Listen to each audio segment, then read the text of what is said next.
Welcome to Massive Beers.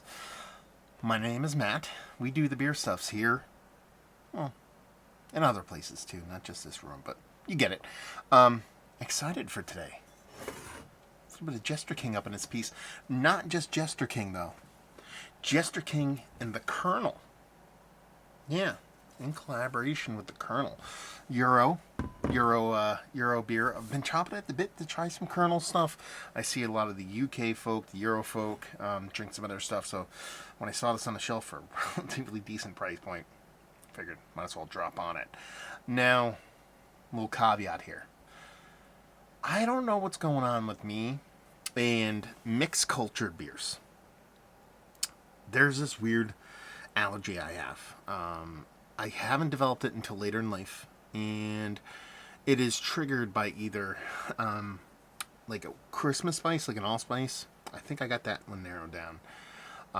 Some kind of pepper, like chili peppery kind of sauce. Like sometimes if I get wings from a specific place, I can get this allergic reaction. And mixed culture beers, not all of them, some of them. It gives me this like weird kind of tightness in my chest, and I become very uncomfortable. And yeah, these are kind of a crapshoot nowadays when I drink into these, so I'm not quite sure what this is going to have in store. Typically it happens with mixed culture beers with some time on it, which this one is. So if I do have that little bit of a reaction, don't worry. It's not life-threatening. It's just annoying and uncomfortable. But I won't know until later because it starts to creep up on me. Lucky enough, a little bit of Benadryl gets me right as rain. So anyway, what do you have going here? Kernel, Toby. Hello, Toby. This is a Hoppy little farmhouse they own in collaboration with the Kernel. In the back here, it actually has written. It hasn't really anything to do with buckets of fried chicken. Well, yes, you did see a bucket, but that wasn't for chicken. Please just listen to me. It's really simple. It's Kernel, not Kernel. K Kernel, not CLL Kernel. Just one little seed, like one little piece of grain. No. I am not a fine southern gentleman. Listen here, you pillock. I am not even from the States. Jester King is located in beautiful Texas Hill Country on the outskirts of Austin. In addition to beer and wine and food, and our on-site experience offers lodging, event hosting, farm tours, and more.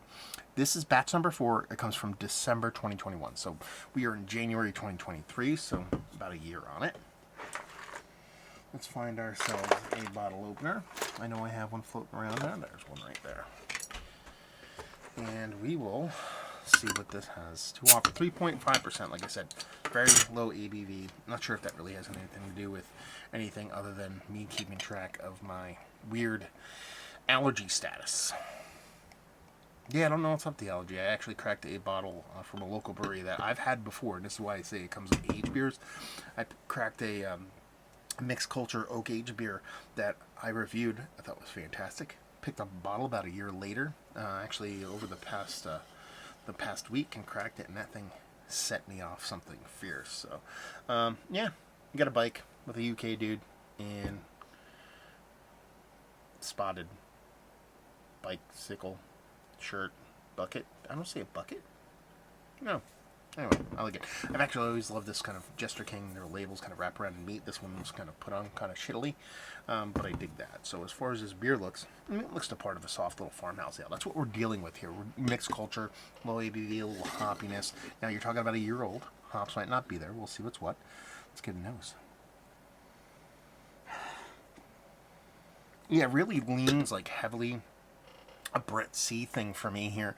That could definitely be that hopped up addition in there, bringing that citrus note that I'm relating to a Brett C. But you're also talking about a year and a tiny beer with a little bit of hopping going on. So I think there is a combination of the hops and that Brett C kind of bringing this nice bright summery kind of citrus to the table. Yeah, I mean, that's really the start of the show here. It's not overly tart, not overly sour. Those are the ones that tend to get me in a little bit of trouble. Just has a soft sweetness to it.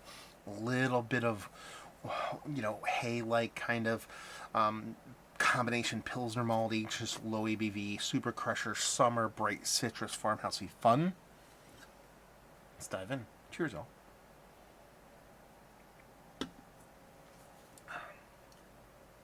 Okay. It is potable water. And I mean it in the most positive sense.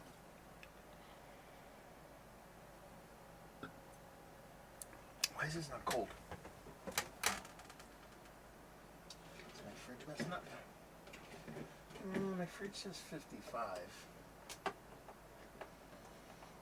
Maybe my fridge is going on me. I don't know. It says 55. It should be closer to 40. So, I'd like it to be just a skosh colder. Maybe the high 40s. There goes fridge now. But it comes off as this really bright, summery drinker. Soft little citrus from that Brett. I believe you're getting a little bit of citrus from that hoppiness also. A little bit goes past bittering wise here. A little bit of pithiness. A little bit of bittering. And just really, really drinkable. Not overly tart. There is a soft, ultra subtle tartness to it. But it's more just, you're drinking something of mixed culture as opposed to something of a straight kind of like conditioned, kind of compartmentalized ale yeast or something along those lines. And it comes off as just a super drinkable beer. Much, much more impactful than its 3.5% lets on.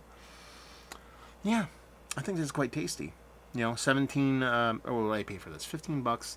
Jester King Kernel collab, off the shelf, year-old. Not too shabby. And honestly, something I was kind of looking forward to. We're on January 2nd here. The day after New Year's Day. About to settle in, watch a little bit of football, kind of relax, ease into my work week, which starts tomorrow. And this is kind of a perfect beer to do that. Winding down my awesome week, hanging out with my kid, and just honestly hating going back to work, other than, not that I don't like my job, I just had such a fantastic about 10 days straight with my kid at home, and this is just kind of the perfect little nightcap, something to just sip on, watch a little bit of football, enjoy what's left of my little Christmas vacation, and ease in to this dude's birthday. Yeah, January 13th, I will be 47 years old. That's insane. 47 years old. I'm not sure what we're going to do, but I'm sure we'll do something quite fun. Probably with the wife and the family. So, but if back to this beer, man, just drinkable. It really is what it's trying to be. It's kind of like the Jester King. Is it the Durank or De La Seine? I forget who it was. The one they do the petite beer they do. It's very similar to that, just a little bit more farmhousey kind of kick to it.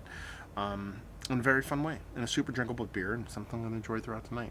So yeah, soft citrus, or bigger citrus on the nose, a little bit of hay sweet maltiness on the nose. It kicks into probably a little less sweetness than you'd expect, but a little less citrus than you'd expect, a little bit more bitter than you'd expect. That touch, that little kind of farmhousey funk. Britsy all the way, done and done. It's one of the better low ABV beers I've had. As yes, Mount Rushmore status, it's worthy. If we narrowed it down to one of the better low ABV farmhouse ales, absolutely. But I think I've had some really great pales and crushers.